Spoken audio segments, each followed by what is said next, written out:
de les prendre et d'y répondre. Voilà, Marie, on est prête? Prête. Alors, on y va. Marie, je suis particulièrement émue ce soir d'être avec toi parce que d'ailleurs, tu vois, en signe d'alliance, j'ai mis mes plumes, des plumes. Moi, j'ai toujours porté des plumes à mes oreilles depuis que j'ai 15 ans. Et ça a beaucoup de sens pour moi de mettre ces plumes ce soir. Et également parce que c'est un jour particulier, c'est le 8 mars. Et ça me fait tout particulièrement plaisir de t'avoir ce soir parce que tu es une femme qui compte beaucoup pour l'association, qui apporte beaucoup, à la fois ta dimension de femme, de maman, de fille, aussi d'être humain. Et je trouve que c'est pour l'association un grand hommage aux femmes que de te donner la parole ce soir. Et on va le faire aussi d'une manière un peu différente. C'est ça aussi qui me plaît.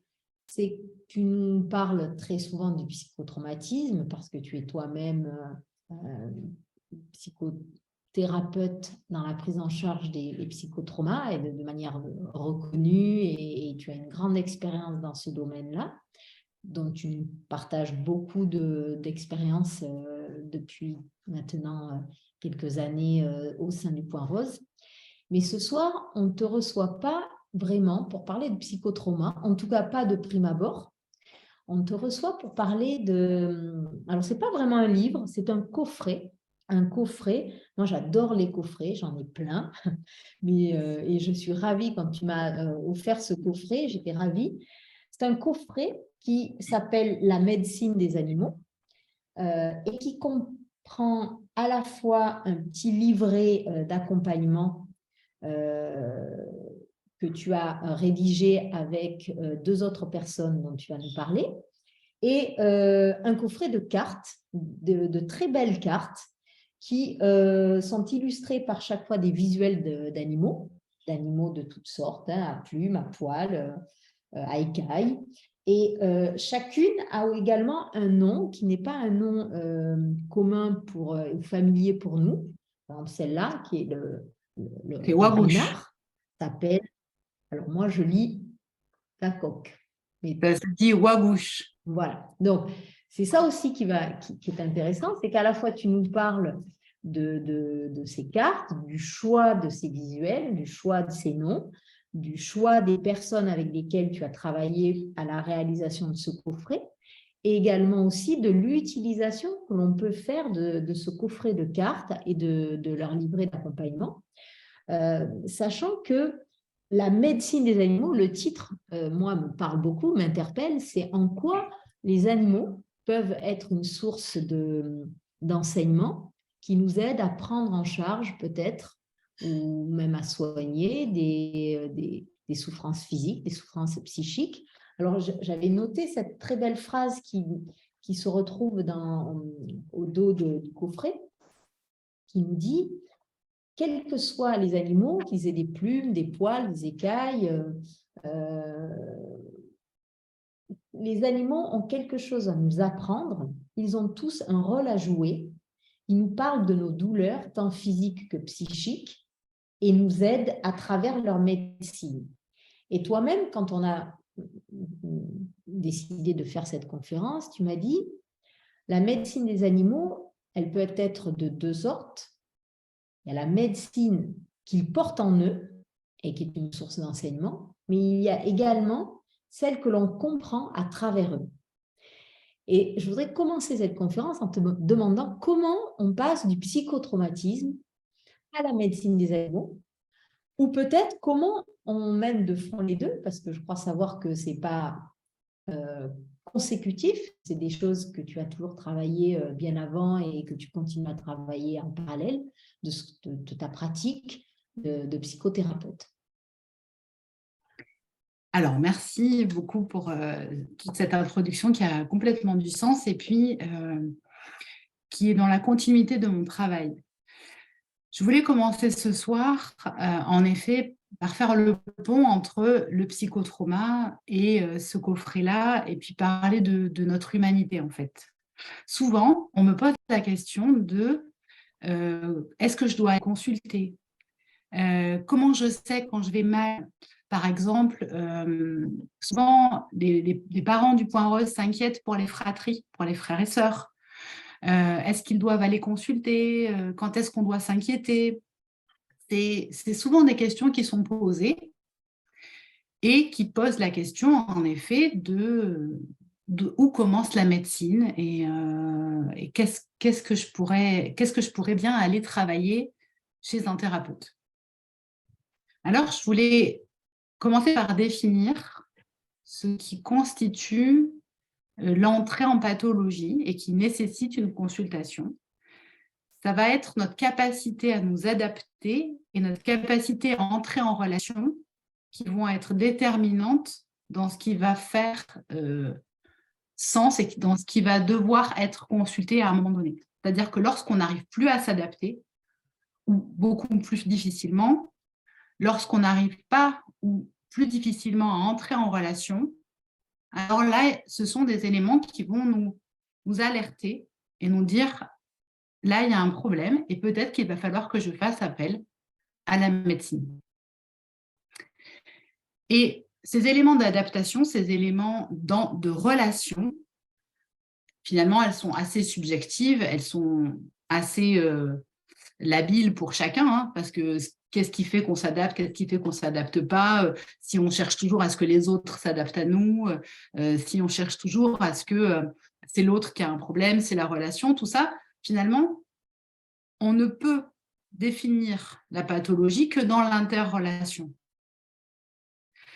Et cette interrelation, moi, elle m'a toujours questionnée, fascinée, parce que bon, on est 7 milliards et 7 milliards d'entrées en relation différentes. Et souvent, quand on entre en relation, parfois au bout de la conversation, on va demander est-ce que tu aimes les animaux? Et dans cette question-là, en réalité, ce qu'on vient questionner, c'est quel est ton rapport au vivant? Quel est ton rapport au monde? On dit que ceux qui aiment les animaux ont une empathie particulière, de la même manière qu'il y en a qui aiment que les animaux et pas les humains. Il y en a qui aiment que les humains et pas les animaux. Et en fait, tout ça, eh ben, ça va parler de nous. C'est-à-dire que dans cette question-là de est-ce que tu aimes les animaux, en fait, ça va questionner notre rapport au vivant. C'est-à-dire, est-ce que je sais entrer avec mes pairs, les humains? Est-ce que je sais entrer en relation avec ce qui n'est pas humain, mais ce qui est vivant? Et est-ce que je me bloque parfois de ce qui est vivant et de ce qui est humain? Et le fait de poser cette question-là à l'autre va nous donner en fait énormément de renseignements sur sa manière d'aborder le vivant et d'entrer en relation. Et les animaux, lorsqu'on va les observer, vont en effet nous donner des informations, en tout cas, sur notre capacité à nous adapter. Parce que c'est inhérent, c'est intrinsèque à leur être. Alors, tout à l'heure, tu parlais de cette double médecine, la médecine qu'ils ont en eux et la médecine qu'ils nous transmettent à travers ce qu'ils voient. Eh bien, je dirais que la médecine qu'ils ont en eux, celle-là, on la vit depuis l'aube de l'humanité parce que on mange des animaux. Donc, en fait, ils rentrent dans notre physiologie. Ils sont en nous depuis 35 000 ans, 40 000 ans. On me dit que les premiers hominidés étaient à quelques millions d'années maintenant. Donc, c'est une entrée dans notre chair, dans nos cellules. Ça, c'est leur médecine, c'est leur énergie. C'est leur énergie qu'on ingère. C'est leur énergie également qui nous transmettent lorsqu'on a les premiers onguents, les premiers hommes. C'est eux qui fournissent les peaux pour se vêtir. C'est eux qui fournissent les plumes pour se parer et se faire belle. C'est eux qui vont être des sources qui vont produire en fait une matière première qui va nous permettre, nous, en tant qu'êtres humains, d'évoluer au cours des années, au cours des siècles, au cours des millénaires même. Et puis, évidemment, avec la domestication, ils vont aussi participer à la sédentarisation de l'homme qui va devenir cultivateur et qui va vivre en harmonie avec les animaux et vivre de leur médecine. Parce que lorsqu'on parle de la médecine des animaux, c'est de cette médecine-là aussi dont il est question. Ce n'est pas que la médecine quand on a un bobo. En réalité, la médecine, c'est ce qui nous relie au vivant. Et cette notion-là de médecine, moi, elle m'a été transmise par Dominique Rankin, qui est un des derniers chefs héréditaires d'Amérique du Nord, qui a connu en fait la sédentarisation, enfin les peuples nomades, la sédentarisation et aujourd'hui l'ère moderne en fait, parce qu'il a plus de 70 ans maintenant.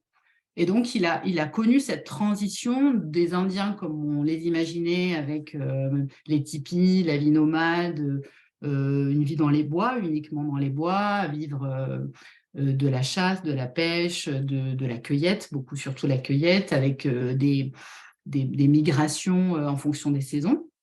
Donc, une harmonie totale et donc une adaptation totale à ce fameux vivant, avec une capacité à entrer en relation assez simple entre les peuples et avec les Blancs, ce qui a d'ailleurs été une source de problématiques pour eux dans une extermination qui a duré plusieurs années.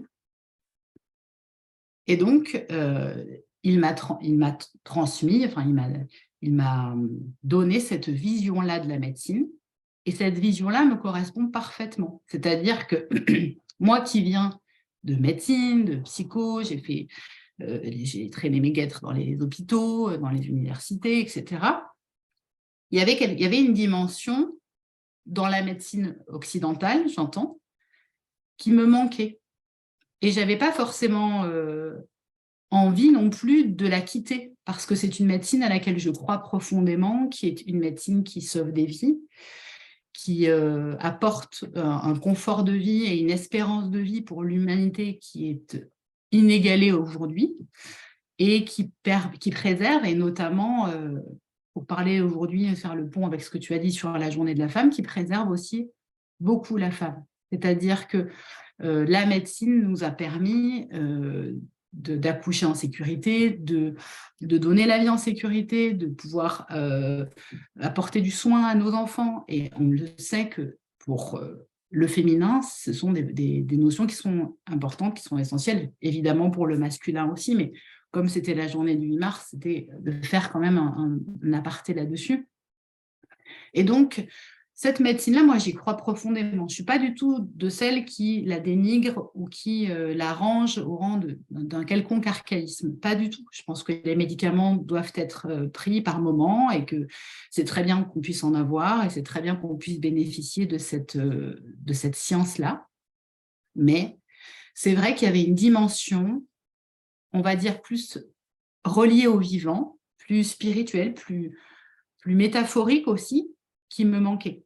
Et quand j'ai rencontré Dominique Rankin, eh bien, c'est venu faire écho en moi. Ça a donné lieu au guérissage, on en a déjà parlé, qui est le reflet de cette expérience que j'ai vécue dans ce mix de ces médecines-là. Mais au-delà de ça, c'est l'envie de transmettre aussi au plus grand nombre la médecine des animaux. Et donc, c'était pendant le confinement, j'ai proposé à Dominique d'être un peu un passeur de savoir, puisque la culture des peuples algonquins n'est absolument que orale, il n'y a pas de texte écrit. Et d'être du coup, d'être le scribe de cette médecine-là. Et il a dit tout de suite oui. Et évidemment, le projet n'aurait jamais pu se faire sans sa femme, qui est donc Marie-Josée Tardif, qui est l'autre troisième nom du coffret, qui est donc son épouse et qui est une femme incroyable, qui a aussi la science de pouvoir mettre en mots une culture, une tradition qui n'est pas écrite. Donc, le coffret de la médecine des animaux est né de cette envie de transmettre au monde une vision de la médecine qui est à la fois dans le vivant de l'animal, c'est-à-dire ce que l'on vit dans notre chair, non seulement pour nous nourrir, pour nous vêtir, pour nous parer, mais aussi évidemment pour nous soigner. On sait que les vaccins, les tests de médicaments, les tests cosmétiques sont faits sur des animaux. Après, avec tout le débat que cela peut évidemment provoquer, mais en tout cas aujourd'hui c'est un fait.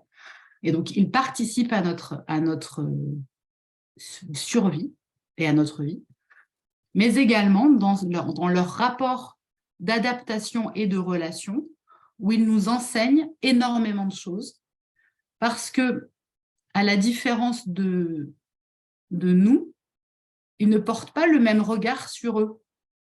On a, nous, dans notre manière d'être, dans la relation à l'autre, une omniprésence du regard, et notamment du jugement.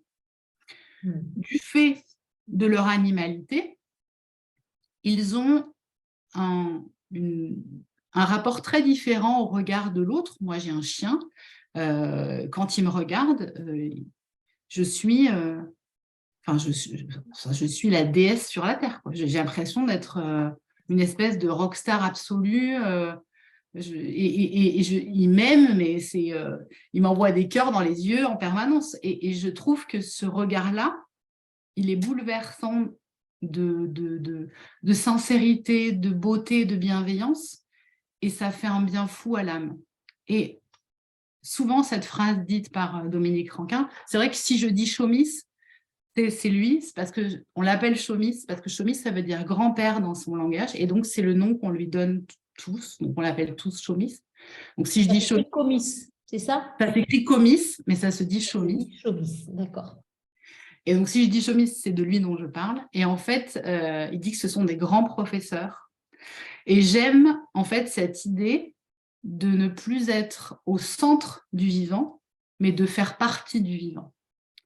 Et donc, de plus me considérer comme moins supérieure à ces petits êtres qu'il faut soit protéger, soit nourrir, soit... Voilà, mais en fait, de m'intégrer dans cette part du vivant, en laissant aussi, du coup, intégrer dans ce vivant-là ma partie sauvage, et on le verra aujourd'hui à travers la médecine des animaux.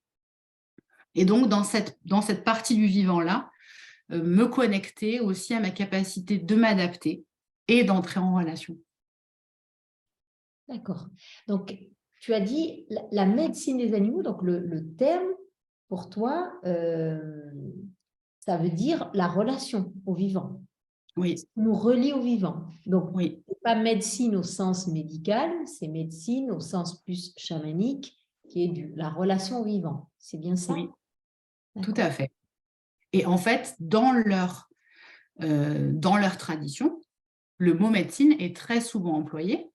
On va parler de la roue médecine, on va parler du sac médecine, on va parler du teoegan. Teoegan, c'est le tambour médecine. Donc, le mot médecine, en fait, il est employé tout le temps. Par exemple, quand on fait il y a un espace qui s'appelle le madado, qui est une hutte de sudation dans laquelle on entre. Au sol, en fait, il y a des plantes qui font un tapis assez confortable pour pouvoir s'allonger. Et en fait, on dit qu'on va s'allonger sur la médecine. Mais en fait, on va s'allonger sur la terre. Et pour ces peuples-là, en fait, la médecine, c'est la terre, puisque de toute façon, elle t'a donné la vie et tu retourneras dans la terre pour continuer le cycle de la vie. Donc, c'est de la médecine. Donc, cette notion de lien au vivant dans le terme, je le trouvais très beau, et je trouve que c'est un peu ce qu'on a perdu, nous, avec une médecine occidentale très désaffectivée. Et c'est aussi ce qu'on combat au Point Rose, c'est de remettre de la vie, de l'affect dans ces espaces-là pour faire réfléchir. Et la médecine des animaux, c'est vraiment faire réfléchir, mais encore une fois, dans un sentiment de bienveillance, dans le non-jugement, tiens, voilà ce que moi j'ai à dire, en fait. Alors, ce que tu as rapporté de ton chien, c'est vraiment une expérience qu'on a tous fait de cette espèce d'amour inconditionnel que nous portent nos animaux, nos petits compagnons, sans jugement. Et beaucoup de parents avec qui j'ai échangé, et moi la première, avec le petit chien de ma fille, parfois je me dis, elle m'a sauvé la vie. Alors évidemment que j'exagère et qu'elle ne m'a pas sauvé la vie, mais je me souviens que dans des moments extrêmement durs où je me sentais vraiment désespoir total, ou seul au monde, où vraiment sans plus rien à m'accrocher, bah, elle était juste là. En fait, en plus, c'est les chiens, les chats sentent quand on n'est pas bien et la plupart du temps, ils se rapprochent, ils s'assoient sur nous, ils se couchent sur nous ou ils dorment juste à côté de nous. Et le simple fait d'être là est aidant et c'est effectivement une présence qui est liée à ce qu'on est et pas du tout ce qu'on fait ou ce qu'on vit à l'intérieur. Ils sont toujours là, un peu dans nos vies. Et ça, c'est déjà une expérience qu'on a tous vécue. Mais là où ça va plus loin, et notamment à travers les animaux dont parlent les cartes et dont vous parlez dans le livret, c'est que ça peut être aussi des animaux sauvages. Et parfois, c'est encore plus gratifiant quand on se sent peu perdu, ben, si un petit rouge-gorge ou un renard, un écureuil, un animal qui est assez furtif et assez sauvage, nous fait cadeau d'un moment furtif où on peut l'apercevoir, encore plus croiser son regard, ça, c'est pas rien. Et on a tous fait cette expérience d'émerveillement, même dans des moments de grand désespoir. Mais ces animaux qui sont là, qui croisent notre chemin, effectivement, ils nous reconnectent à la vie, au vivant, et ils sont une forme de presque d'espoir, comme si le fait de croiser leur chemin était un encouragement pour nous aider dans ces moments un peu difficiles qu'on peut traverser après avoir perdu un enfant ou en vivant des épreuves fortes. Donc, est-ce que toi, à travers tout le savoir que tu as partagé avec Dominique Rankin et tous ses proches, vous faites une différence entre les animaux domestiques, les animaux sauvages? Est-ce qu'il y a une hiérarchie? Est-ce qu'ils sont tous en lien à cette médecine des animaux? Il n'y a pas de différence. Il n'y a pas de différence, il n'y a pas de hiérarchie.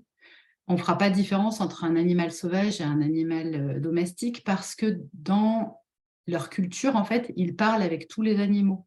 Il n'y a pas de lien de subordination. Et en fait, c'est ça dans le regard de l'animal qui nous bouleverse, c'est qu'en fait, peu importe notre apparence, peu importe si on est bien coiffé, peu importe si on est bien maquillé, peu importe si on est bien habillé, peu importe en fait si on est gros, maigre, petit, qu'on a les cheveux verts, bleus, jaunes, en fait, si on a la peau noire, si on a la peau blanche, si on a des boutons, pas des boutons, en fait, il y a aucune différence. Et c'est ça qui bouleverse parce que l'animal, il a un accès direct avec notre cœur. On peut pas lui mentir. Lui, il va direct savoir à qui il a affaire. Et c'est une puissance de savoir qui est assez dingue.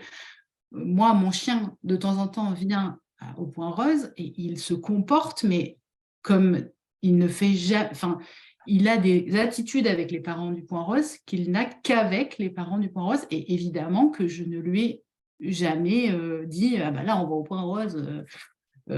Parfois, je lui parle, mais je ne suis pas certaine que ce soit ça qu'il comprenne en premier lieu. Mais en fait, il a une présence dans ces moments-là qui est assez dingue. Et il s'est passé des choses dans des liens avec des parents du Point Rose qui sont absolument incroyables. Et c'est lui, en fait, c'est lui qui a intégré les choses. Et donc, dans la culture des peuples algonquins, ce sont autant des professeurs que va l'être un saumon ou que va l'être un aigle ou que va l'être aussi une souris. En fait, il n'y a vraiment pas du tout de hiérarchie justement entre les animaux et c'est aussi ça qui est un grand enseignement. Moi, j'ai eu aussi, et j'en parle aussi dans le guérissage, des moments très difficiles dans ma vie. Et à ce moment-là, j'étais un moment vraiment très, très sombre où j'étais en Corse en vacances parce qu'on est de là-bas. Et c'est un endroit où on va très, très, très, très souvent en plein été. Enfin, il y a plein de monde, voilà. On était sur le bateau et c'était vraiment pas un endroit, on va dire, préservé. Et tout à coup, alors que vraiment j'étais très, très mal, devant le bateau, il y a 2 dauphins qui font des sauts, alors que c'est pas du tout ni l'heure à laquelle on a l'habitude de les voir, ni un endroit où on les voit. Enfin, c'était vraiment impossible qu'ils soient là. En plus, il y avait plein de bateaux. Ils sont venus devant notre bateau. Et ça m'a fait comme un électrochoc, en fait. Je me suis dit, mais...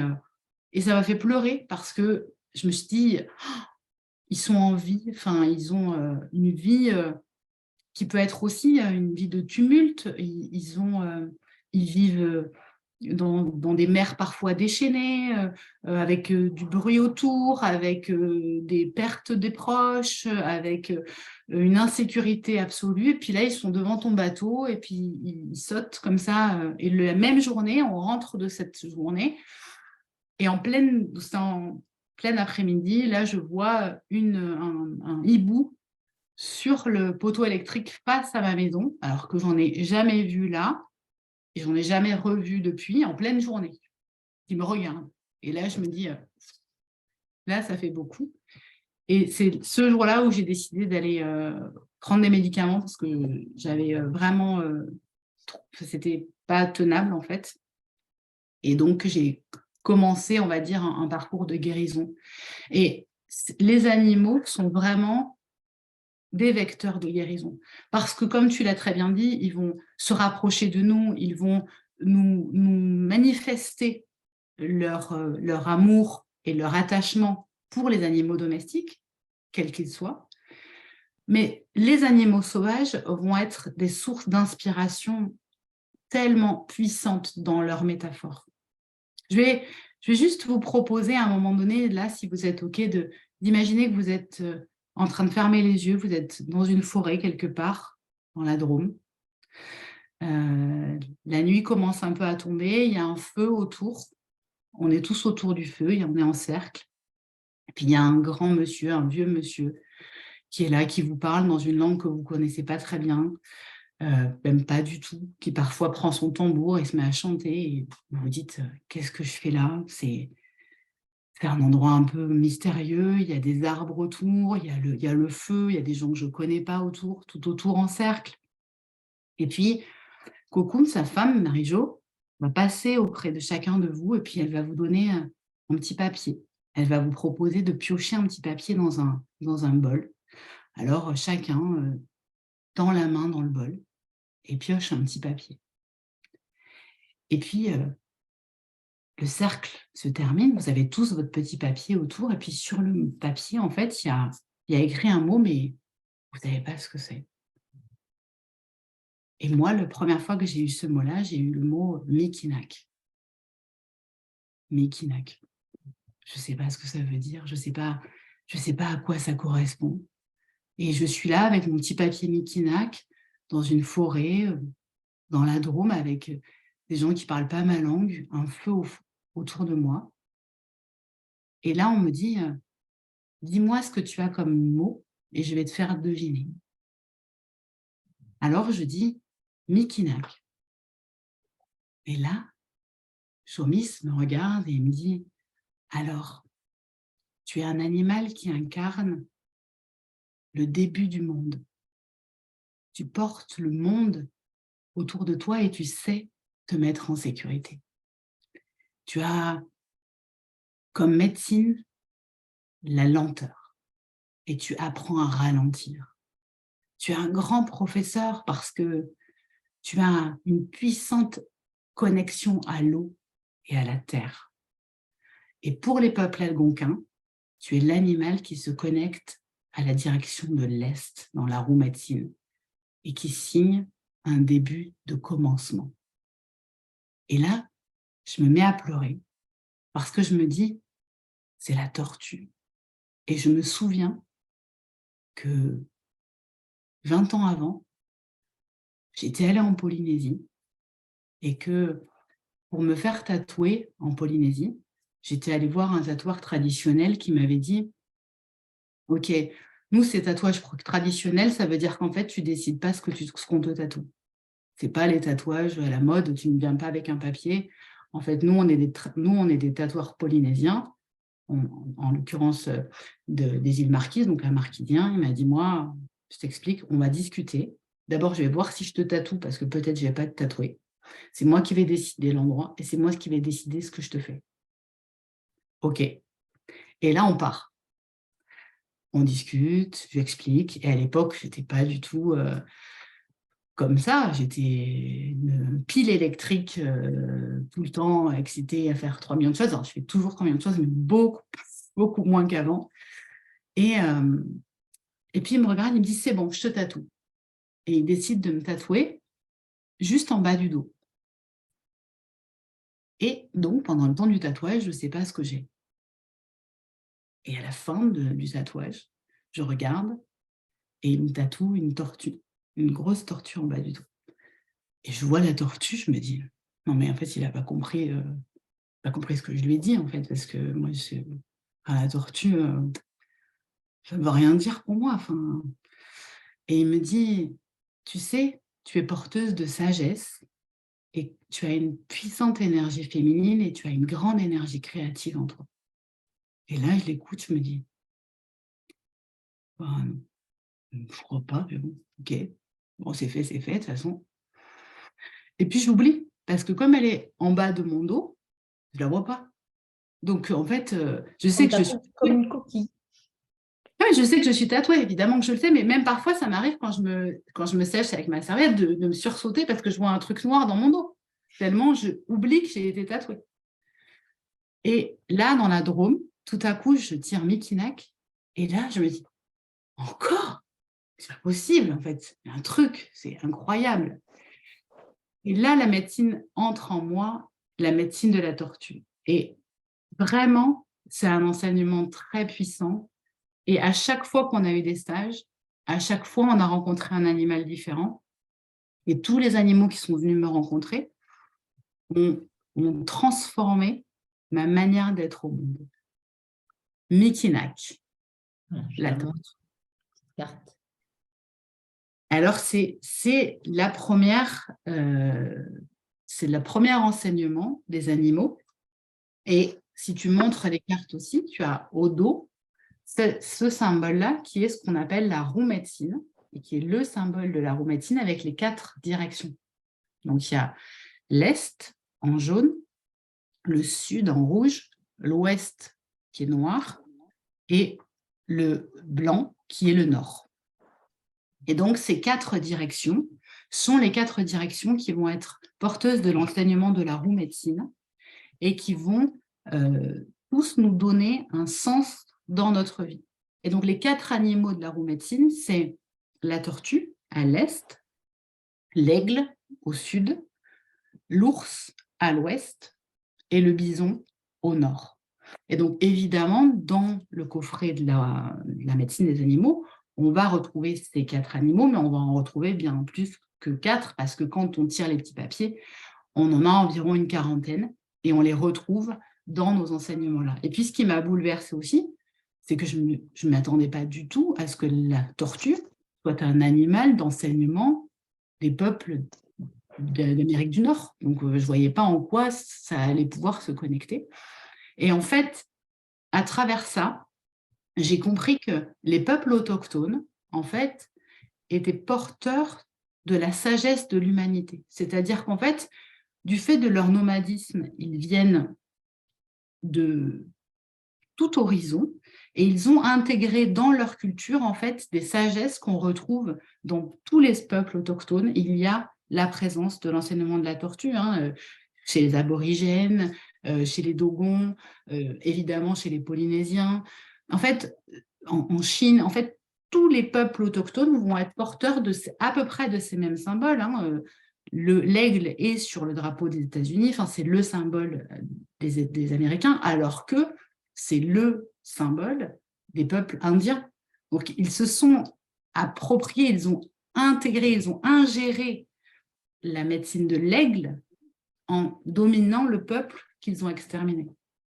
Et cet enseignement de l'aigle aujourd'hui, il revient d'une autre puissance, notamment pour les peuples autochtones. Donc, on va retrouver dans ce livre toutes ces sagesses-là. Et en fait, ce que j'ai voulu faire quand j'ai proposé donc l'enseignement, d'écrire la médecine des animaux à Chomix, donc de transmettre l'enseignement de la médecine des animaux, je lui ai dit, écoute, en fait, pour moi, tu es mon grand-père. Et j'aimerais que le livre qu'on écrive, ce soit comme si tu t'adressais à ton petit-fils, puisqu'il a un petit-fils qui s'appelle Noden, dont le petit nom est vraiment resté dans le livre. Et donc, en fait, le livre, c'est une histoire de transmission entre un grand-père et son petit-fils qui lui transmet l'enseignement des animaux, qui lui transmet cette sagesse-là de savoir finalement non seulement s'adapter en observant, entrer en relation en respectant et s'intégrer au vivant. Et cette parabole-là, finalement, elle est universelle. C'est-à-dire que peu importe à qui on s'adresse, elle va parler. Et ce qui m'a frappée, c'est qu'à la suite de ce stage, j'ai assez rapidement proposé à mes patients, dans les consultations, des visualisations avec des animaux. Avant, c'est vrai que je le faisais plus avec des enfants, parce que l'enfant va avoir naturellement une connexion comme ça avec les animaux. On ne va jamais demander à un enfant s'il aime les animaux. Alors parfois, il a peur des chiens, mais ça parle encore de lui, ça évidemment. Mais si je lui propose des images ou de se connecter avec un animal, pour un enfant, ça va être instantané. Mais c'est vrai que j'osais moins le faire avec des adultes. Mais quand je suis revenue de ce stage et que j'ai vu de mes yeux, déjà sur moi, mais sur l'ensemble du groupe, la puissance que ça avait de recevoir cet enseignement-là, je me suis dit, c'est trop dommage, il faut qu'on le partage. Et donc, je me suis mise finalement à proposer des visualisations avec des animaux, avec mes patients, sans forcément parler d'animaux totems ou d'animaux symboles. C'est pas du tout ça le propos. C'est pas forcément quelque chose qui va venir définitivement s'ancrer en vous. C'est plus que là, à ce moment-là dans votre vie, c'est cet enseignement-là qui vous est proposé. Après, les animaux totems, les animaux... Est-ce que tu peux nous en dire un peu plus, parce qu'on en parle beaucoup aujourd'hui? Qu'est-ce que c'est un animal totem? Est-ce qu'il y a une liste définie d'animaux totems ou est-ce que tous les animaux peuvent être animaux totems? Alors ça, pour le coup, c'est plus des enseignements vraiment qui vont être en lien avec des traditions chamaniques. Dominique Rankin ne se dit pas dans cette lignée-là chamanique. Ce n'est pas un mot qui fait partie de sa culture parce qu'il faut savoir que le mot chaman vient plutôt d'Asie et donc tout ce qui est peuple des Balkans, de la Mongolie, de l'Asie, etc. Normalement, le chamanisme est plus en lien avec cette partie du monde. Donc en Amérique, ce n'est pas des mots qui sont employés. Un peu en Amérique du Sud, parce qu'ils ont un peu plus, on va dire, ouvert leur pratique à des Occidentaux, mais ce mot vient de l'Occident, en fait. Et donc, pour se faire comprendre des Occidentaux, les Indiens d'Amérique du Sud on parlait de chamanisme. Mais en réalité, ce n'est pas un mot qui est en lien avec leur culture. Donc, si je m'en tiens à la culture à laquelle moi, j'ai été initiée, ce n'est pas des notions qui nous sont connues. Après, il y a des animaux qu'on dit de notre clan.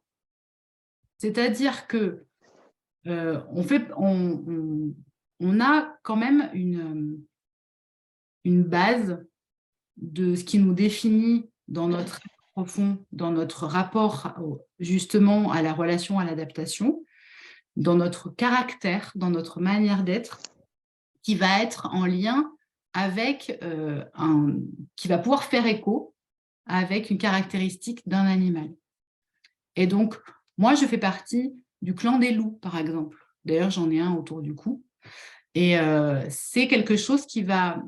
Quand je pars en visualisation, c'est vraiment... je vois quasiment tout le temps une louve. Et c'est vraiment hyper fréquent. Et ça correspond à ma nature profonde, on va dire. Et je pense que la notion d'animaux totems va plus être en lien avec ce lien profond avec nous-mêmes. Mais ce n'est pas tout à fait pareil que la médecine des animaux, qui est un enseignement qui vient vous être transmis à un moment donné pour vous. Dominique Rankin, par exemple, lui, fait partie du clan des ours. Et donc, finalement, il n'y a pas de limite, là, pour le coup, avec les animaux, parce que c'est ce qui va vous parler profondément. Et je pense qu'intuitivement, chacun pourrait dire, ben, je me sens plus proche de tel ou tel animal. Et donc, je pense que ça, c'est quelque chose que soi-même, on peut aller questionner, en tout cas aller trouver en soi-même. D'ailleurs, ça arrive parfois en consultation que je propose qu'un animal qui représente vraiment leur être profond puisse se mettre à leur connaissance. Alors, on pourrait dire que c'est ça, l'animal totem. C'est quelque chose, un totem, c'est quelque chose qui vient un peu signifier qui on est.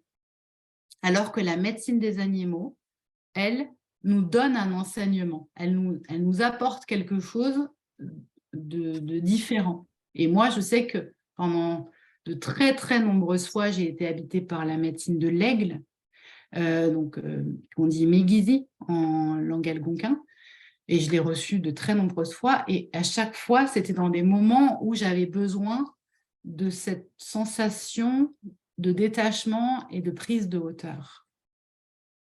Oui, ça, c'est la direction du Sud.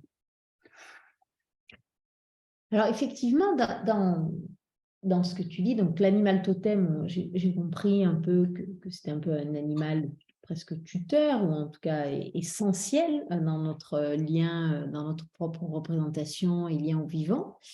Après, dans les cartes que vous proposez, il y a des animaux, on va dire, qui sont un peu plus rebutants. L'araignée, la chauve-souris, le serpent, la grenouille. Donc, ils sont des animaux, de prime abord, on va se dire, bon, pas trop ce qu'une araignée pourrait m'enseigner. Et pourtant, il y a plein de choses. C'est-à-dire que je suis complètement arachnophobe, même si je me soigne depuis des années. Et c'est vrai que tomber sur une araignée, évidemment, ça ne va pas provoquer chez moi la même émotion que tomber sur un renard.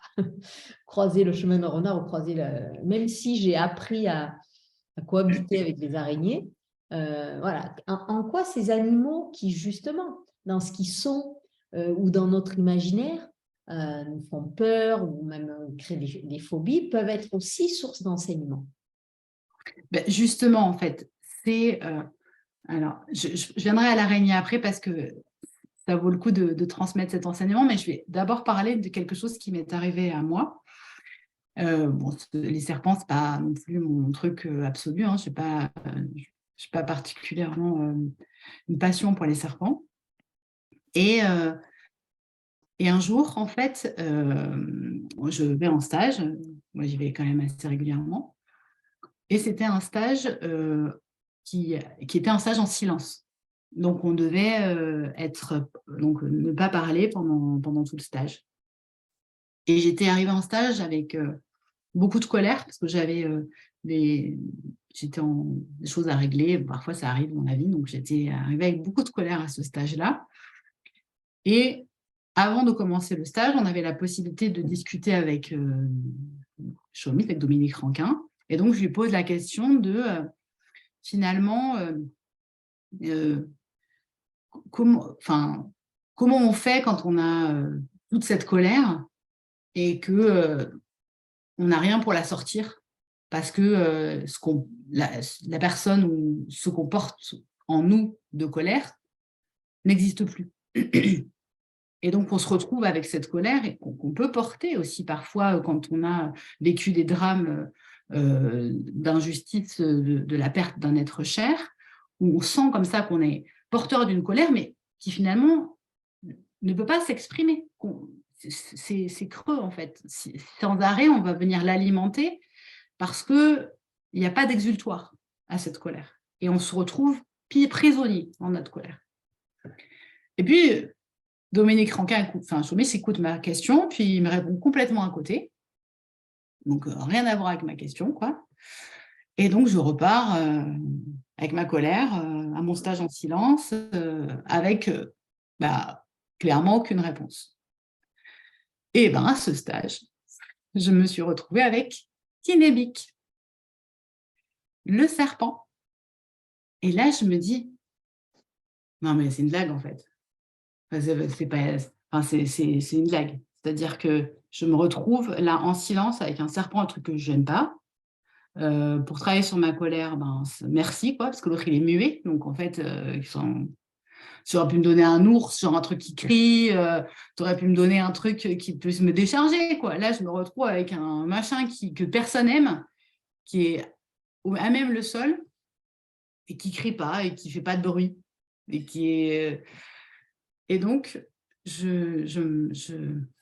j'accueille, en fait, la médecine du Kinébic, mais alors vraiment pas du tout emballée. Vraiment, je me suis dit, bon, ok, super. Et puis, je sais qu'en fait, ça met du temps à infuser, parce que le serpent, en fait, il change de peau. Il mue. Et il laisse derrière la vieille peau. Et je me suis dit, ah ouais, ça, c'est un enseignement. Et l'enseignement de la mue, du serpent, du silence, du fait un peu d'être un peu craint, un peu secret dans les branchages, dans le silence. Je me suis dit, ouais, c'est pas du tout toi, mais c'est chouette comme enseignement. Et puis je me suis dit, mais en fait, le serpent, c'est quand même celui qui est sûr de caducer, quand même. C'est-à-dire que là, pour le coup, la médecine, il la porte en lui. Le venin du serpent est à l'origine de très nombreux médicaments. Et encore, on n'est même pas au début de toutes les découvertes qu'on va faire autour de cette substance-là. Parce que c'est aujourd'hui il y a une vraie recherche, notamment en Australie, sur des espèces de serpents qu'on ne connaît pas, pour peut-être enrichir la pharmacopée des humains. Donc, je me suis dit, oh, mais c'est quand même incroyable comme animal. Et je me suis mis alors je ne dirais pas l'aimer, mais à le respecter de manière incroyable, parce que je me suis dit, là, mon gars, tu m'as mis une bonne claque, parce qu'en effet, j'avais besoin de silence, j'avais besoin de retourner à la terre, de me mettre au sol, de lâcher ce que j'avais à lâcher, de lâcher la vieille peau et d'avancer. Et ça, c'est l'enseignement du serpent. Et l'enseignement de l'araignée, alors, l'enseignement de l'araignée, c'est une vieille femme qui vit avec son mari. Ils sont vieux tous les deux. C'est un Chaumis et une cocoum qui vivent dans leur tipi depuis très longtemps. Et puis, un jour, malheureusement, Chaumis s'en va dans les étoiles et la cocoum se retrouve toute seule. Alors, elle est très, très triste. Elle pleure énormément et en fait, elle n'arrive pas à accepter d'être toute seule. Alors, ses enfants viennent la voir, mais ses enfants ne vivent pas avec elle. Donc, elle est très contente de les voir, mais elle est quand même très, très triste. Elle pleure beaucoup. Alors, un jour, il y a Paco Paquesi qui descend de son fil, qui habitait tout en haut du tipi, et qui descend devant la tête de la cocoum pour lui dire « Allez, cocoum, maintenant, il faut que tu arrêtes de pleurer, il faut que tu sortes à nouveau, que tu ramasses des baies, que tu puisses aller t'occuper du feu, que tu puisses un peu sortir, voir les nuages, voir la mer, voir le ciel, etc. » Et Cocoum est très surprise d'entendre Paco Paquesi parler. Alors elle lui dit, mais tu parles notre langage. Et Paco Paquesi dit, bah oui, ça fait des années que je vis en haut de votre tête dans le tipi, je sais maintenant parler votre langue. J'ai connu la vie avec Chaumis et maintenant, je suis toujours là, je suis avec toi. Alors, Cocombe lui dit, mais en fait, je suis trop triste d'être seule. Alors, Pakopagezi lui dit, alors, pour te remonter le moral, je vais t'enseigner quelque chose. Tu vas aller dehors, tu vas aller récupérer une branche que tu vas mettre en cercle et je vais t'apprendre à tisser. Et Pakopagezi a enseigné à la Cocombe l'attrape-rêve. Cet attrape-rêve, il a un grand centre où il n'y a rien. Et tout autour, il y a la toile de l'araignée. Et Pakopagezi a dit à Cocombe, écoute, tous les bons souvenirs avec Chomis, laisse-les partir dans l'univers, laisse-les partir dans le centre. Nourris le monde avec ta joie. Et tout ce qui est triste, eh ben, tu vas le laisser accrocher à la toile d'araignée. Tu vas le laisser l'accrocher à l'attrape-rêve. Et tu vas le mettre en direction de l'est. Et le matin, quand le soleil va se lever, les rayons du soleil vont venir brûler tous les mauvais souvenirs et toute ta tristesse. Et toute ta tristesse va s'en aller. Alors, Cocombe a tissé son attrape-rêve sur les conseils de Pakopagezi, avec un grand centre ouvert au milieu, l'a mis au-dessus de sa tête pendant qu'elle était triste. Ses mauvais rêves ont été accrochés à la toile. Elle l'a accroché en direction de l'Est et elle s'est libérée de son chagrin. Et depuis, eh bien, les Indiens enseignent la médecine de l'attrape-rêve à tout le monde. Et cette médecine de l'attrape-rêve, elle vient de Pakopagezi.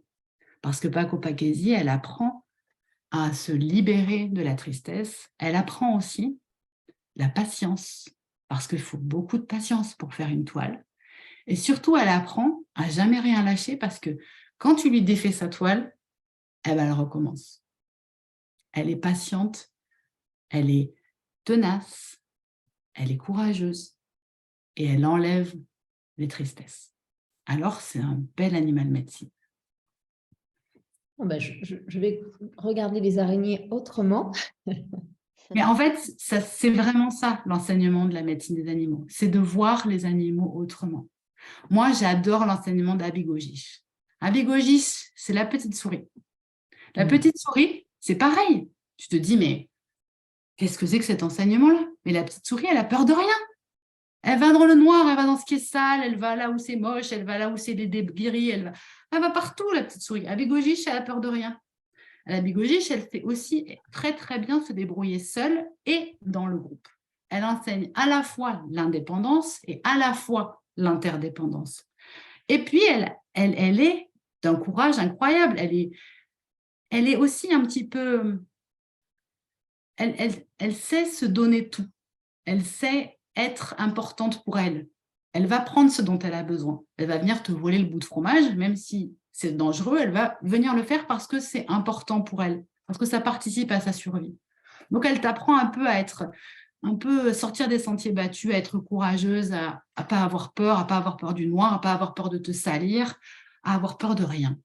Je trouve elle a un super enseignement à Bégogiche.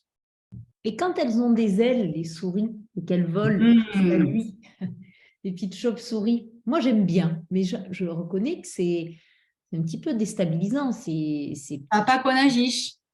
Ça, c'est Papa Konagish. Papa Konagish, en fait, un jour, arrive dans une fête comme ça, d'un regroupement de tous les animaux. Alors, il arrive et il cherche, en fait, dans quel groupe il doit aller. Parce que il ne sait pas. Alors, il va d'abord dans le groupe des animaux à fourrure. Alors, les animaux à fourrure l'accueillent en disant, mais oui, tu as de la fourrure, mais regarde, tu as des ailes. Tu ne peux pas venir dans notre groupe. Tu n'es pas un animal à fourrure. Alors, Konagish, il dit, d'accord, c'est pas grave. Je vais trouver un groupe qui me convient. Alors, il va aux animaux qui ont des ailes, puisqu'on lui a dit qu'il avait des ailes. Donc, il se dit, c'est sûr, c'est là que je vais pouvoir trouver mes congénères. Il arrive devant les oiseaux, il y a les aigles, les faucons, il y a le jet bleu, il y a le grand-duc, il y a le hibou, il y a l'arfan des neiges. Et là, on lui dit, mais non, mais t'as pas de plumes. tu ne peux pas être un oiseau, tu ne peux pas venir avec nous. Alors papa Konaji, je dis, bon, ben d'accord, ok, je vais me débrouiller. Il va voir les animaux, les rampants, parce qu'il se dit peut-être que je suis de cette espèce-là, puisque je ne suis pas à fourrure, que je ne suis pas à aile, que comme j'ai de la peau, peut-être que je suis avec les animaux à peau et à écailles. Les animaux à écailles disent, mais pas du tout.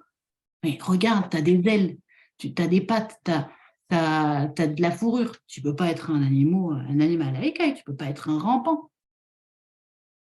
Papa Konajish continue, il dit, c'est pas grave, je vais trouver. Il va même voir les grands mammifères, le bison, l'ours, le loup, et il dit, bon, j'ai de la fourrure, je ne suis pas dans les autres, alors je suis peut-être chez vous. Et les grands animaux lui disent, mais non, mais tu ne peux pas être chez nous, regarde comme tu es petit. Puis tu voles, tu ne peux pas être un grand animal, tu ne peux pas être un grand mammifère. Donc tu ne peux pas venir avec nous. Alors papa Konajish va voir les poissons. Il se dit peut-être qu'ils vont m'accepter. Mais les poissons ne l'acceptent pas. Bon, c'est pas grave, dit papa Konajish. Alors, il va voir le créateur. Et il dit au créateur, écoute, je suis allé à la réunion des animaux. Aucun groupe d'animaux n'a voulu de moi parce qu'ils disent que je fais partie de rien. Je suis dans aucune case.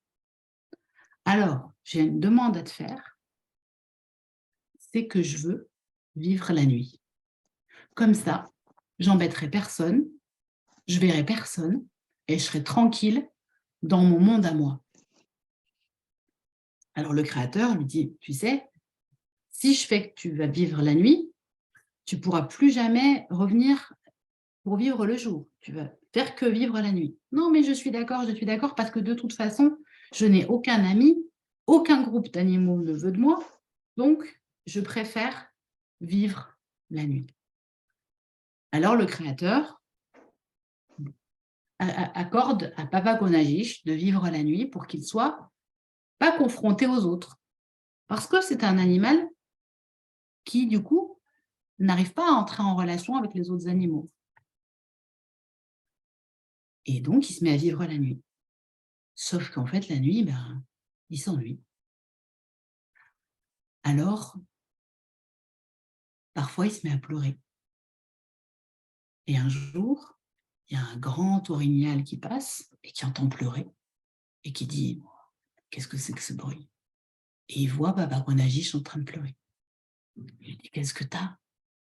Papa Konajish dit en fait, depuis que je n'ai pas d'appartenance à aucune espèce, à aucun groupe d'animal, je me suis mis à vivre la nuit, mais la nuit, je m'ennuie.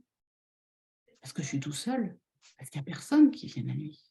Du coup, j'ai vraiment plus d'amis. Je suis triste. Alors l'orignal dit, alors tu sais ce qu'on va faire? Eh bien, tous les animaux, on va se relayer et de temps en temps, on va venir te voir la nuit. Eh bien, depuis ce jour, tous les animaux de la forêt viennent voir Papa Konajish pour lui tenir compagnie la nuit et qu'il ne soit plus seul. La médecine de Papa Konajish, c'est de faire le lien entre tous. C'est le rassembleur des espèces.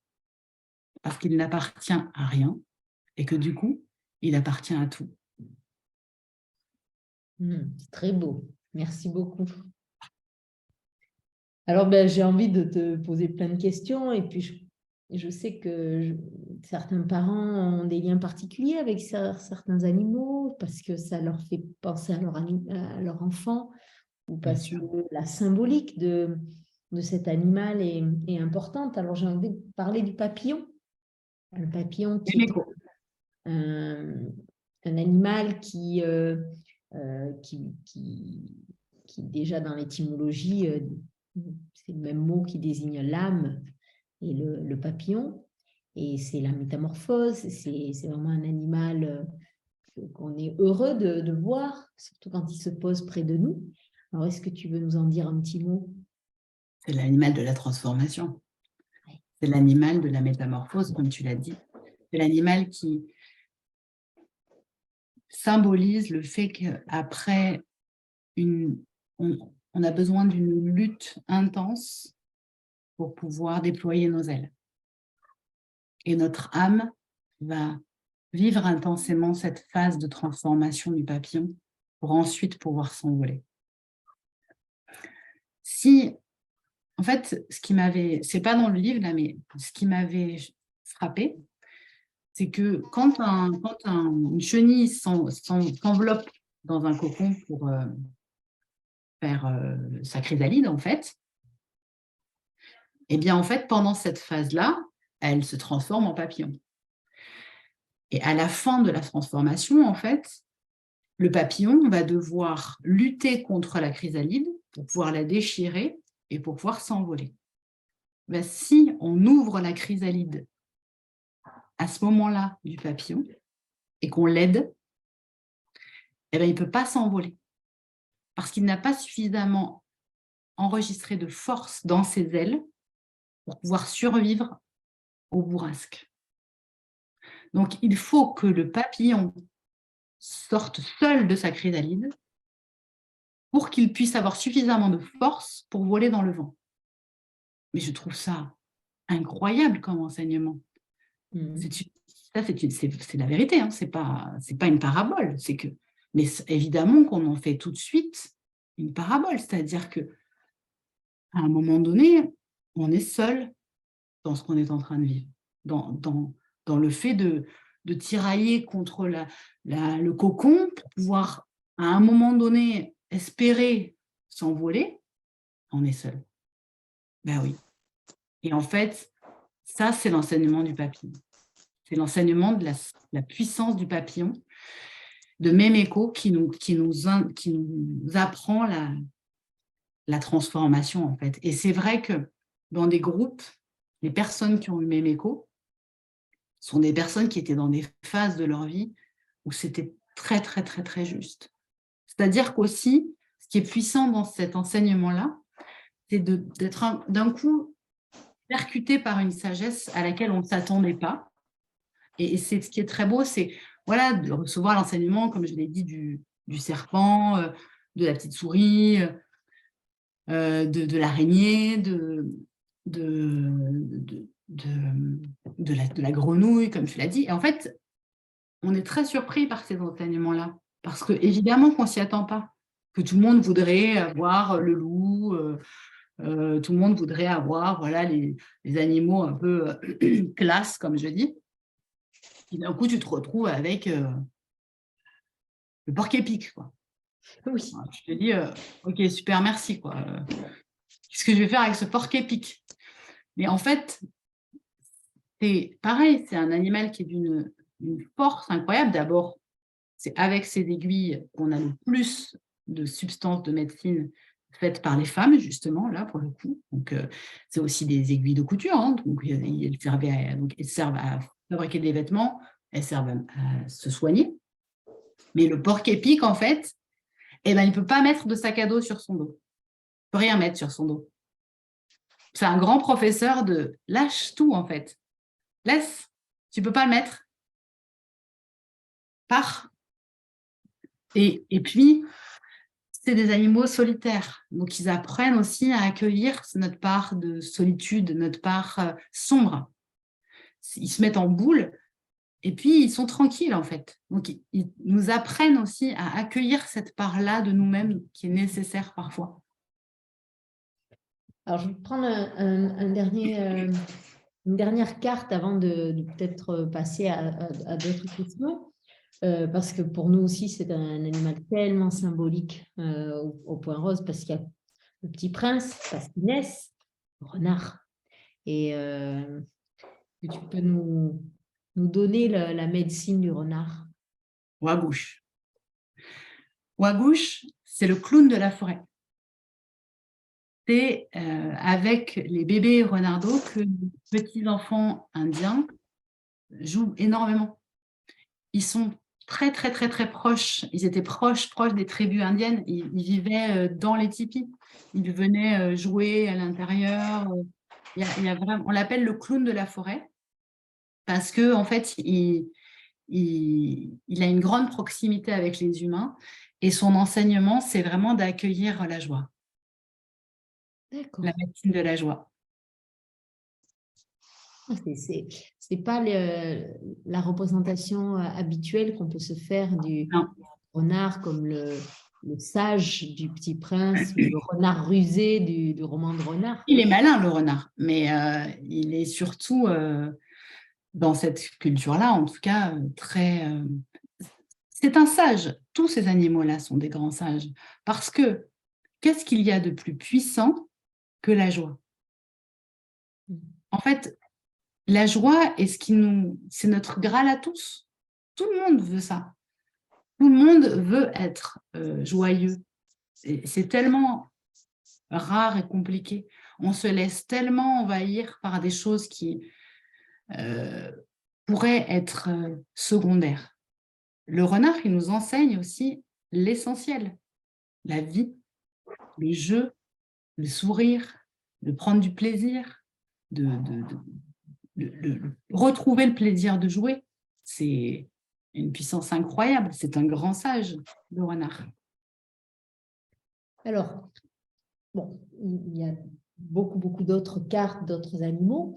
Est-ce que tu peux nous expliquer un petit peu comment les utiliser? Puisque le coffret est très beau, à la fois vous avez un très beau coffret avec le loup en couverture, les cartes qui sont dans ce petit pochon et le livret qui explique un petit peu leur enseignement. Alors, comment on se sert de ces cartes? Alors, en fait, dans le livret, on va retrouver un petit peu comment on s'en sert, on en a parlé. On a plusieurs manières de le tirer. Moi, ce que j'utilise la plupart du temps, c'est le tirage simple, c'est-à-dire je pose les cartes devant moi et j'accueille une carte pour savoir un peu où j'en suis aujourd'hui ou ce que je veux pour moi. Alors, je ne vais pas forcément le faire tous les jours parce que pas forcément nécessaire de le faire tous les jours, mais de temps en temps, quand Quand on je a ne sais des pas trop où j'en suis. Est-ce Comment? qu'il faut se poser des questions? Est-ce que c'est juste une sorte d'horoscope Comment? animal ou de... La question qu'on va se poser, c'est comment je me sens? D'accord. Comment, de quoi j'ai besoin aussi, ça peut être. Il faut savoir qu'il y a des cartes d'animaux, mais il y a également les 4 cartes des directions. Donc, il y a l'Est, le Sud, l'Ouest et le Nord, qu'on va retrouver Est-ce que tu peux aussi. nous en dire un peu plus? On a compris que l'Est, par rapport à la trappe-rêve, Oui, je vais en parler. c'est le lever du soleil, donc qui était une sorte de purificateur, c'est ça? Ouais, l'Est, c'est vraiment le commencement. Et donc, dans les cartes, comme ça, on va retrouver les 4 cartes des directions, comme ça, avec la direction, par exemple, là, c'est le Sud, donc c'est Nikapionouk. Et on a les noms comme ça, et on les retrouve. Shawanouk, c'est l'Ouest. Et donc, on les retrouve toutes. Donc, on peut prendre un tirage simple, une carte. Ou alors aussi, il y a un tirage que j'aime bien faire, c'est 3 cartes qu'on met devant soi. Donc, celle qui est sur la gauche représente notre passé, ce qu'on a été, ce qu'on est en train de laisser. Celle qu'on met au milieu, c'est notre présent, ce qu'on est en ce moment. Et sur la droite, c'est ce qu'on va devenir, ce qu'on est en train de devenir. Donc ça, c'est le tirage des 3 cartes. Et puis, il y a un tirage un petit peu plus complexe qu'on appelle le tirage ancestral, qui est un tirage avec plus de cartes et que moi, j'ai moins l'habitude de faire. Et là, on a 8 cartes dans le tirage ancestral. Là, on va poser des questions. Les cartes 1 et 2 vont représenter les grands-parents maternels. Les cartes 3 et 4 vont représenter les grands-parents paternels. La carte 5 va représenter notre mère. La 6, notre père. La 7, l'héritage reçu par nos ancêtres. Et la 8, la clé de notre transformation. Donc là, c'est les 8 cartes du tirage ancestral. Donc ça, c'est les 3 cartes, les 3 tirages les plus... Enfin, c'est ce qu'on propose comme accueil de médecine des animaux. Donc, en fait, tire une carte et cette carte nous donne une sorte de message sur notre état présent ou les Oui, choses à travailler ou à comprendre de l'enseignement de ces animaux tel qu'il est d'accord. retranscrit dans le livret. C'est bien ça? Oui, c'est ça. Et les 4 directions, donc la direction de l'Est, c'est vraiment la symbolique du soleil qui se lève, du jour nouveau qui arrive, du renouveau. La connexion avec l'Est, c'est aussi la connexion avec l'élément de l'eau. Donc, il y a une notion de nettoyage. On se connecte avec le féminin aussi. Et c'est le début de la nouvelle vie, en fait. Le soleil continue à s'élever dans le ciel et là, on va en direction du sud. Le sud, c'est le fait de se redresser, c'est de sois fier d'être qui tu es. C'est la connexion à nous-mêmes, à notre histoire, à notre identité, à la fierté d'être qui nous sommes. Et c'est des phrases qui m'ont bouleversée parce qu'en fait, moi, dans ma représentation occidentale, je n'avais pas le droit d'être fière de moi. C'était trop arrogant ou c'était c'était mal ajusté dans le sens où ben, je ne peux pas être fière de moi. Qui je suis pour dire que je suis fière de moi? Enfin, ce n'était pas du tout dans mes représentations possibles.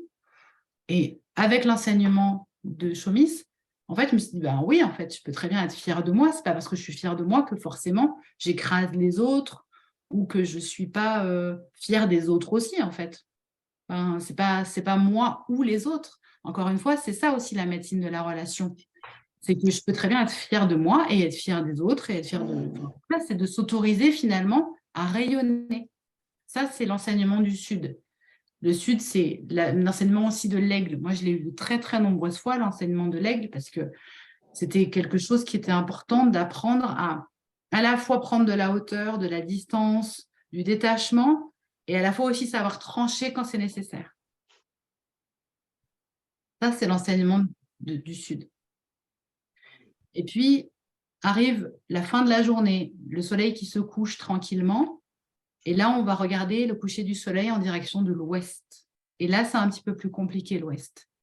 Parce que le brillant s'en va, on s'en va tranquillement vers la nuit et les peurs arrivent, et le sombre arrive, et les doutes arrivent, la nuit arrive.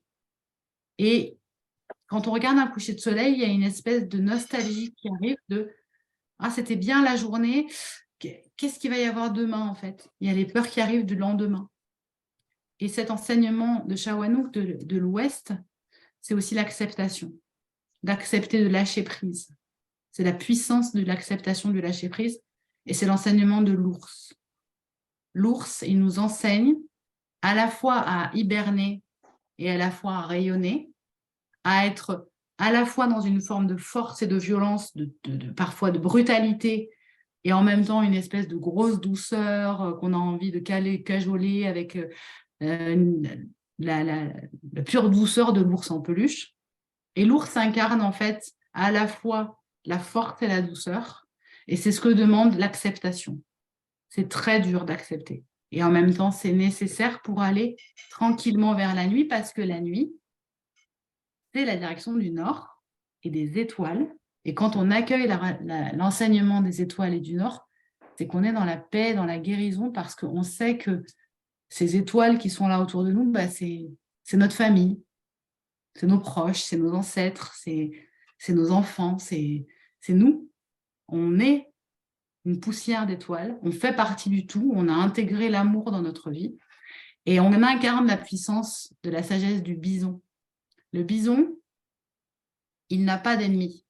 Le bison, en fait, il incarne tellement la sagesse, la stabilité, la force quand il marche, quand il avance, que rien ne peut arrêter le bison. Et pourtant, il n'est pas agressif, il n'est pas méchant, il n'a pas de crocs, il n'a pas de griffes. Il incarne la stabilité et la force de la sagesse. Il incarne la direction du nord, l'amour. Quand on décide d'être dans l'amour, on est dans la puissance du bison. Quoi qu'il arrive, on est dans le bison. Ça, c'est l'enseignement des 4 directions. C'est très beau. c'est beau parce qu'en fait, moi, ce que j'aime dans ces enseignements d'autres cultures que les nôtres, c'est que d'abord parce on s'aperçoit que nous-mêmes, on est vraiment formatés par une culture. On se comprend pour bien, mal et autres. C'est très formaté par un enseignement très judéo-chrétien qui, même quand on est parfaitement laïque, même quand on croit en rien, on se dit « oh, moi, je ne crois en rien », on a des valeurs, on a des représentations mentales, un regard sur la vie qui est complètement conditionné avec des catégories, des jugements, du bien, du mal. Ce que tu disais, par exemple, sur le fait d'être fier, très judéo-chrétien, c'est mal d'être fier, parce que quand on est fier, c'est-à-dire qu'on se sent mieux que les autres, et c'est pas bien de se sentir mieux qu'un autre. Et ça, on voit tout de suite, on touche à de la morale, et à travers les cartes et ce que tu enseignes, qui peuvent parler à tout le monde, parce qu'un coucher de soleil, un lever du soleil, la nuit, les étoiles, c'est universel, c'est pas propre à une religion, à une autre, c'est pas propre à une tradition ou à une autre, et on peut tous en faire l'expérience, un peu comme un animal, une araignée,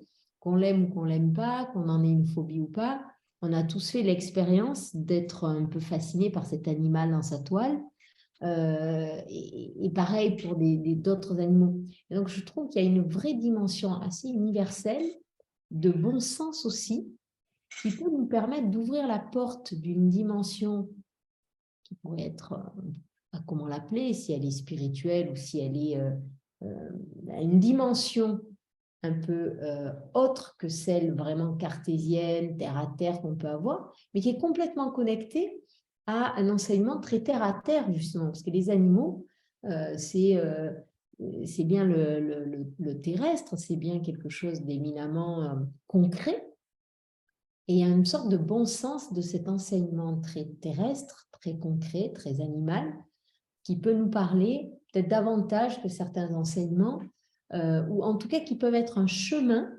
pour aller un peu plus loin après, et après aller dans des éveils ou des enseignements peut-être un peu plus sophistiqués, mais où on sent déjà que tout est là dans un enseignement très simple qui parle à un enfant, mais finalement qui nous ramène à un enseignement peut-être plus facile à accepter quand on est vraiment frappé par la vie, ou tout de suite on va dire mais comment Dieu peut accepter de m'avoir laissé vivre des choses pareilles, ou ne pas avoir pu sauver mon enfant, et qui vont amener tout un tas de mécanismes de rejet chez soi, peut-être provisoire, mais en tout cas, on peut le comprendre. Je trouve que ces enseignements sont à la fois plus doux et plus peut-être plus réconfortants dans un premier temps. Est-ce que Oui, toi aussi, tu as eu justement, tu as trouvé auprès de ces enseignements-là, quelque chose de plus doux et de plus réconfortant, parce que justement, ils étaient presque à la portée de chacun, ou à la portée des yeux, du cœur ou de mais l'observation. c'est ça, c'est de la médecine du cœur, c'est-à-dire que ça parle directement. Quand je vous parle de l'araignée, quand je vous parle du serpent et que je vous explique la symbolique, vous comprenez tout de suite, en fait. Il n'y a pas besoin d'avoir 50 000 explications. La médecine des animaux, c'est une médecine directe du cœur. C'est une médecine qu'on comprend tous. Par exemple, c'est vrai que je n'ai pas cité les éléments, mais j'ai dit l'eau pour l'Est. Le Sud, c'est le feu. C'est normal parce que c'est le soleil qui se lève, et donc c'est se connecter à notre feu intérieur lorsqu'on est fier de soi. C'est des phrases qu'on entend tout le temps dans les développements personnels. Enfin, c'est une banalité affligeante, mais en fait, c'est tellement simple, c'est tellement évident, c'est tellement logique que quand on est à l'ouest, cette expression-là, on l'a tous dit, je suis à l'ouest. Mais quand je suis à l'ouest, ça veut dire qu'en fait, on est déconnecté, qu'il y a quelque chose qu'on n'arrive pas à reconnecter parce que c'est tellement difficile d'accepter. Donc, ça veut dire c'est l'air, Non, c'est l'ouest. reviens à la terre. L'ouest, c'est reviens à la terre. Reconnecte-toi à la terre. L'air, c'est le nord. C'est l'amour, c'est l'ouverture, la spiritualité. Spiritus, c'est l'esprit, c'est l'air où on respire. C'est l'air qu'on met en soi. C'est la connexion vraiment du vivant. Donc, c'est l'eau, le feu, la terre et l'air. C'est les 4 éléments. Et en fait, c'est tellement dit de manière simple, imagée, que tout le monde comprend, qu'en fait, je trouve ça vraiment dommage de le cantonner à quelque chose d'ésotérique, voire même de chamanique. Parce qu'en fait, c'est ta médecine. Ne le cherche même pas à le définir. Ça appartient à nous, à toute notre humanité. On est tous des êtres humains.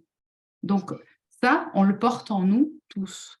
Et pour revenir au psychotrauma et faire le pont avec le début de la conférence, en fait, ces peuples-là, les peuples autochtones, sont sur la terre, en tout cas pour le peuple Anishinaabe, pour le peuple algonquin, on a les preuves des restes, matériellement, que c'est un peuple qui existe depuis 8000 ans sur la terre, au minimum. On le sait, on a des traces. Donc, avant les pyramides d'Égypte. Et moi, quand j'ai compris ça, ça m'a bouleversée. Parce que pour moi, la dernière trace, c'était les pyramides d'Égypte. Et avant, on était dans le néolithique et donc dans les hommes préhistoriques. Et en fait, il y avait les hommes préhistoriques. Bon, c'est une espèce humaine. Et puis après, il y avait les humains qui commençaient avec les pyramides et nanana. Et en fait, les peuples autochtones sont le pont, sont la mémoire de toute notre humanité. Et eux, ils ont eu déjà à guérir des deuils, des pertes de proches, des guerres, des épidémies, des pandémies, des génocides, des séismes, des vols, des tremblements de terre, des éruptions volcaniques. Enfin, ils ont vécu ça puisqu'ils sont là depuis 8000 ans. Et ils sont toujours là. C'est toujours le même peuple qui vit toujours au même endroit, à côté du lac d'Abitibi. C'est le début du livre. Cet endroit-là, c'est dans cet endroit-là qu'on a retrouvé des restes, d'où est originaire Chomis. Et sa famille a des terres là. Donc, ils ont toujours au même endroit depuis 8000 ans. Et ils ont traversé tout ça. Ils le portent en eux dans leur tradition orale. Ils expliquent comment on s'en sort, comment on guérit de ça. Et moi, vous savez que ma question autour de la guérison, c'est quelque chose de central dans mon travail parce que qu'est-ce que ça veut dire guérir? Parce que ça veut pas dire oublier ça, on est d'accord, mais qu'est-ce que ça veut dire ces phrases quand on dit il faut s'en remettre, voilà, enfin, qu'est-ce que c'est réellement qu'on peut se dire, quand est-ce qu'on se dit je suis guéri? Alors, il y en a qui disent je veux jamais guérir, comme si en fait ça voulait dire qu'on allait oublier l'horreur qu'ils ont vécue ou l'expérience traumatique qu'ils ont traversée. Mais jamais de la vie. En fait, ça s'oubliera jamais. Puis c'est un enseignement. Et dans cette culture-là, tout est enseignement. Et je me suis dit, oh, quelle sagesse! Moi, je ne peux pas revenir en arrière. Je ne peux pas faire que mon histoire, ça ne soit pas arrivé. Mais par contre, peut-être que je peux en avoir un enseignement. Et c'est dommage si j'en garde pas un enseignement parce que cet enseignement-là, je vais le transmettre. La différence entre les poulpes et les êtres humains, au niveau cognitif, on est à peu près pareil. On a des ils ont des très, très, très bonnes connexions et des très, très bonnes capacités d'analyse et de cognition, sauf que le poulpe meurt au moment où il fait ses bébés. Et il ne transmet rien à la génération d'après.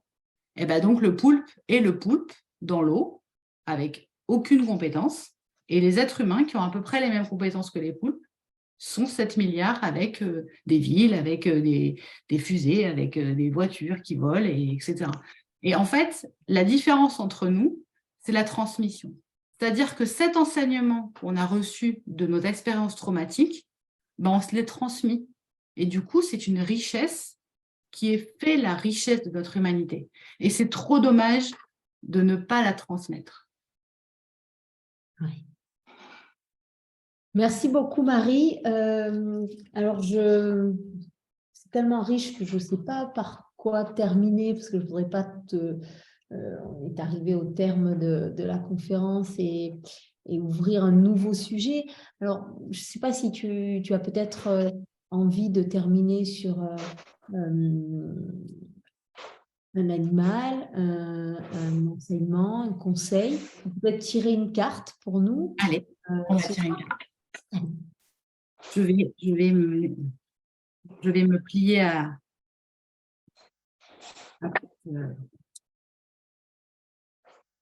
cette médecine. Alors voilà, une carte qui pourrait être un enseignement. Le mot de la fin. Pour le mot de la fin. Voilà, pour le mot de la fin. Alors, j'accueille Azeban. Eh bien, pour le mot de la fin, c'est magnifique parce que Azeban, c'est donc le raton laveur qui nous apprend de temps en temps à mettre un masque et à aller être un vrai bandit, de sortir des règles, d'être un peu le gangster du groupe, de s'affranchir des règles. Azeban, il nous apprend à sortir des règles et à être vraiment celui qui fait que ce qu'il a envie de lui. C'est tellement... On est tellement formaté par toutes nos convenances de ce qu'on doit dire, de ce qu'on ne doit pas dire, de ce qu'on doit faire, de ce qu'on ne doit pas faire. Azeban, lui, il s'en fout. Il n'a pas ni Dieu ni maître. C'est l'anarchiste du groupe, en fait. Et donc, l'enseignement d'Azeban, c'est d'être un peu de temps en temps l'anarchiste du groupe. Alors, ça nous parle énormément parce que quand on perd un enfant, on vit cette souffrance de se sentir un peu hors cadre, hors norme. Et comme dirait Éric Dudoit, il dit il n'y a pas de case. Quand on a perdu un enfant, on est à jamais différent. Il n'y a même pas de mots. On dit toujours inventer la case.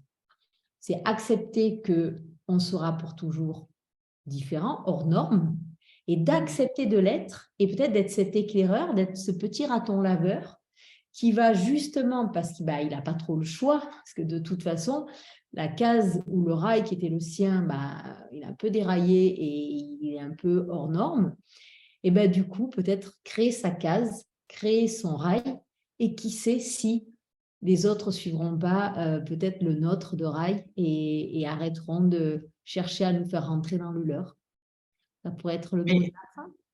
Il ne faut pas oublier que tous les super-héros ont un masque, y compris Zorro. C'est vrai.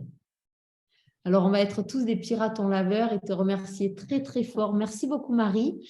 Merci pour ces cartes qui sont en plus illustrées, puisqu'on n'a pas cité, mais Amélie. Par Amélie. Amélie Clavier, qui est une illustratrice fantastique, qui a fait un travail magnifique, à la fois de création et à la fois de colorisation. Donc, c'est toute sa création avec les couleurs, etc.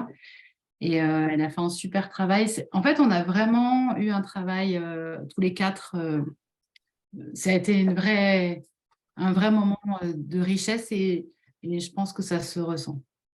En tout cas, je trouve qu'il y a vraiment, c'est un bel outil, très ludique, qui peut peut-être même vous aider avec des plus petits ou des enfants, leur dire au moment du coucher, leur faire tirer une carte et peut-être leur parler de l'histoire comme tu l'as fait. C'était passionnant de t'écouter. On aurait aimé que tu parles de chaque animal.